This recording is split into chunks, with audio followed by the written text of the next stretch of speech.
In this video, we'll look at the graphs of absolute value functions. We'll analyze those graphs to help find the x-intercepts, the y-intercepts, domain, range, and end behavior.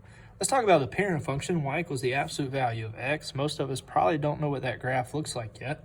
So let's make an xy table. The absolute value of -5 is +5, so the point -5, 5 would be on our graph. The absolute value of -3 is +3, so the point -3, 3 would be on our graph. The absolute value of -1 is 1, so -1, 1 is a point on the graph.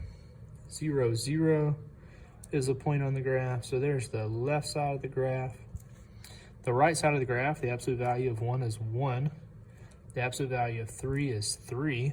So that would be a mirror image of the left side of the graph. And the absolute value of 5 is 5.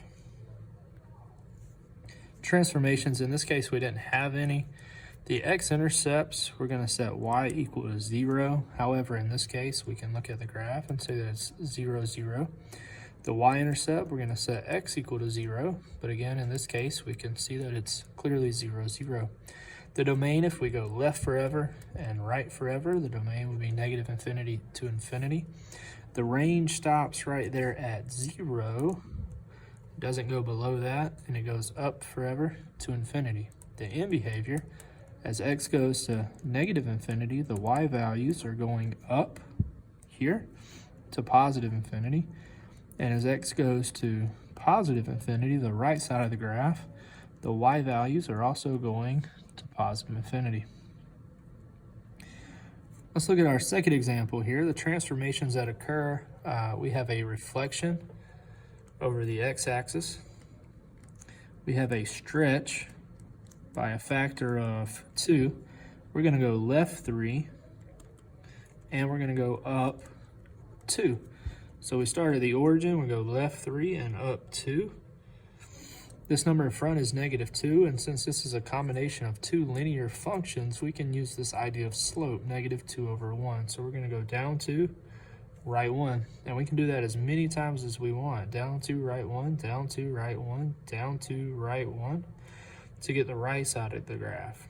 The left side of the graph is going to be a mirror image of that, so we can go down 2, and instead of going right 1, we can go left 1, down 2, left 1, down 2, left 1, to get the mirror image of that. The x-intercepts here are clearly -4 and -2, but let's find them. We would find them by setting our equation equal to 0, the y value equal to 0, subtract 2 from both sides, we get -2 times the absolute value of x plus 3 is equal to -2. Divide both sides by -2. The absolute value of x plus 3 is equal to 1. So we know we're going to have two solutions, x plus 3 is equal to 1, or x plus 3 is equal to -1. Subtract 3 from both sides. 1 minus 3 is -2.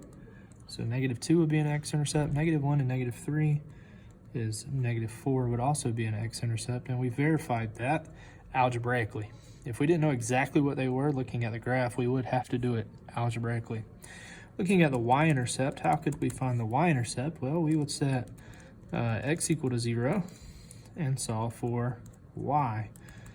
So -2 times the absolute value of 0 plus 3 is 3. And -2 times 3 is -6, and -6 plus 2 is -4. So our y-intercept is, in fact, -4. Our domain, -infinity to infinity. Our range, in this case, we're going down forever. We go up to here, right there on the graph. That point is 2. That point's included, so that point gets a bracket. Our end behavior, as x goes to -infinity, the y values are going down to -infinity.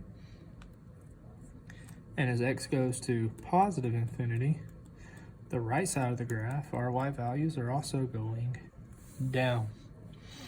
1/3 times the absolute value of x minus 4 minus 3, that graph's going to go right 4, down 3, and it's going to be a shrink by 1/3. So we're going to go right 4 and down 3, a shrink by 1/3.